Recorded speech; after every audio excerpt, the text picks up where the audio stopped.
নমস্কার বন্ধুরা, ধীরা কুকিং ব্লগসে সবাইকে স্বাগত। আজকে আপনাদেরকে দুটো রেসিপি করে দেখাবো। একটা হলো বেগুন দিয়ে ডিমের রেসিপি আর একটা হলো লাউ চিংড়ি। চলুন তাহলে বন্ধুরা, রেসিপিটা শুরু করার আগে বলি, আমার পুরো ভিডিওটা কিন্তু আপনারা মনোযোগ সহকারে দেখবেন। সরিষার তেল দিয়ে রান্নাটা করব। প্রথমে আমি লাউ চিংড়ি করব। কড়াইতে পরিমাণ মতো তেল দিয়ে দিয়েছি। তেলের ভেতরে আমি ফোড়ন দেব তেজপাতা আর গোটা জিরে। জিরে আর তেজপাতাটা খুব ভালো করে ফোড়ন করে নেব।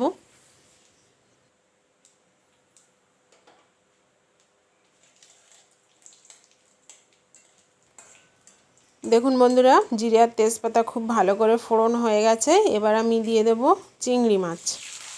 চিংড়ি মাছগুলো হালকা করে ভাজা করে নেব।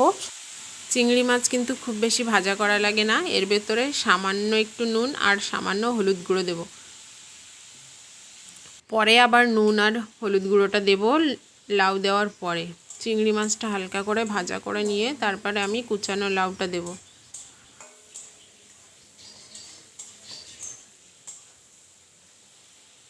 চিংড়ি মাছটা দেখুন বন্ধুরা, হালকা করে কিন্তু ভাজা করা হয়ে গেছে। এর থেকে বেশি আমি ভাজা করব না, বেশি ভাজা করলে চিংড়ি মাছটা কিন্তু শক্ত হয়ে যাবে। এবার আমি কুচিয়ে রাখা লাউটা দিয়ে দেব। তার আগে কাঁচা লঙ্কা দেব। কাঁচা লঙ্কা দিয়ে দিলাম। এতে কিন্তু আপনারা সরিষা ফোড়নও দিতে পারেন। আমি লাউগুলো দেখুন একদম আলু যেরকম কুচায়, আলুগুলো যেরকম কুচায় ঠিক সেরকম করে কুচিয়ে নিয়েছি। তাহলে তাড়াতাড়ি লাউটা রান্না হয়ে যাবে। আর এক্ষুনি আমি লাউয়ের ভেতরে জল দেব না, যদি প্রয়োজন হয় তাহলে দেব, কারণ লাউ থেকে কিন্তু অনেকটাই জল বেরোবে। দিয়ে দিলাম পরিমাণ মতো নুন দিয়ে আমি হালকা নাড়াচাড়া করে দেব।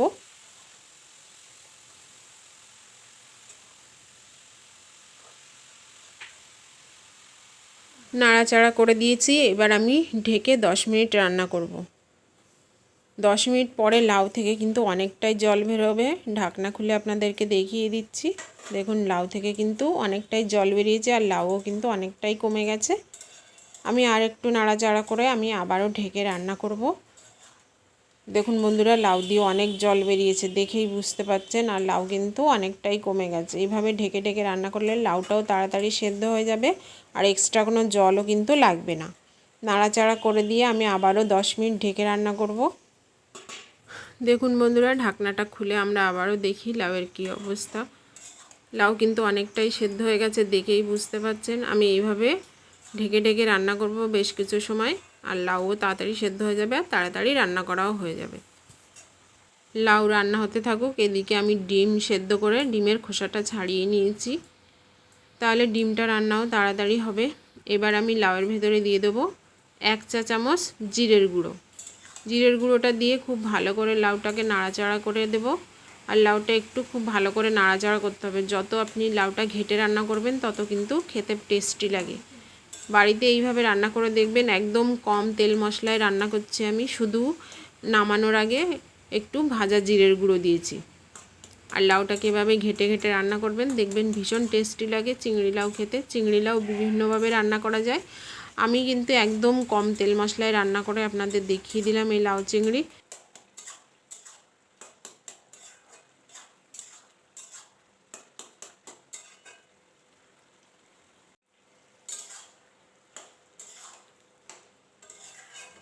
লাউ চিংড়ি একদম রেডি বন্ধুরা। এবার নামিয়ে নেব। আর খুব সহজভাবে কিন্তু আপনাদের দেখিয়ে দিলাম। আপনারা বাড়িতে অবশ্যই ট্রাই করে আমাকে জানাবেন কেমন লাগলো।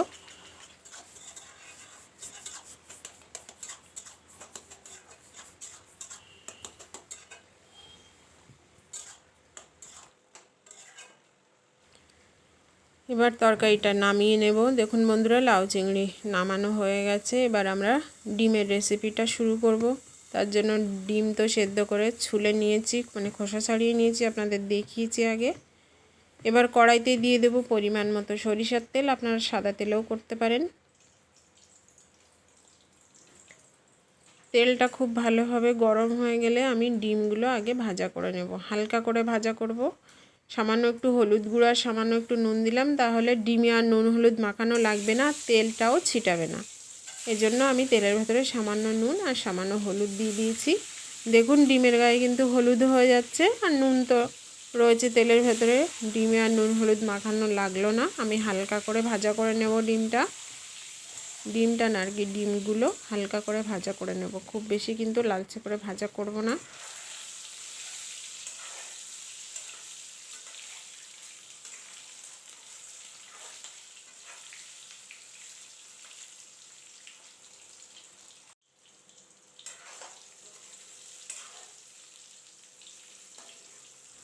ডিম ভাজা হয়ে গেছে, এবার আমি সব ডিমগুলো উঠিয়ে নেব। আর ডিম ভাজার যে তেলটা রয়েছে ওই তেলেই রান্না করব, এক্সট্রা কোনো তেল কিন্তু আমি আর ইউজ করব না, এই তেলেই আমি রান্না করব।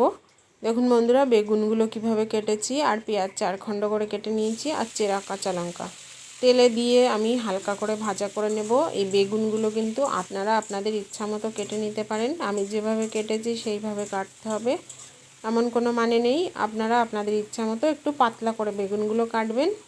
দিয়ে দিলাম পরিমাণ মতো নুন, আর দিলাম পরিমাণ মতো হলুদ গুঁড়ো, দিয়ে আমি ভাজা করে নেব আরও একটু ভালো করে। ডিম বেগুন রান্না করতে কিন্তু খুব বেশি টাইম লাগে না, এই জন্য বলছি যে বেগুনটাও পাতলা করে কেটে নেবেন। আর ডিম তো আগেই ভেজে উঠিয়ে নেওয়া হয়েছে।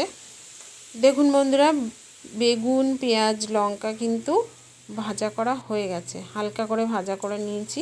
এবার দিয়ে দিলাম 1 চা চামচ জিরের গুঁড়ো দিয়ে আর একটু নাড়াচাড়া করে আমরা নাড়াচাড়া করে নিয়ে এবার আমি ডিমগুলো দিয়ে দেব, ডিমগুলো দিয়ে আর একটু নাড়াচাড়া করে নেব। বেগুন ডিম পেঁয়াজ কাঁচা লঙ্কা একসঙ্গে আর একটু হালকা করে নাড়াচাড়া করে নেব।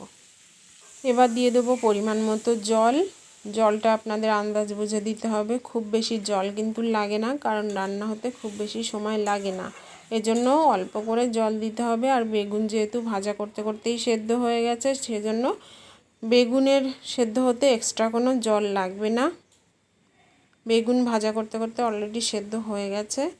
দেখুন বন্ধুরা, তরকারিটা কিন্তু ফুটে উঠেছে,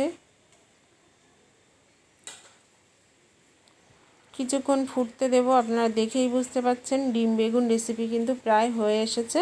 আমি আগেই বলেছি এই রেসিপিটা হতে খুব বেশি টাইম লাগে না। তরকারিটা নামানোর আগে আমি দিয়ে দিলাম গরম মশলার গুঁড়ো দিয়ে আর একটু ফুটিয়ে আমি নামিয়ে দেব। একদম ডিম বেগুন রেসিপি তৈরি হয়ে গেছে, আপনারাও বাড়িতে সহজে এভাবে তৈরি করুন, খেতে কিন্তু ভীষণ টেস্টি লাগে। নামিয়ে নিয়েছি আমি রেসিপিটা। তাহলে বন্ধুরা, আজকে কিন্তু আপনাদের দুটো রেসিপি করে দেখিয়ে দিলাম, অবশ্যই ভালো থাকবেন, আজকে এই পর্যন্ত।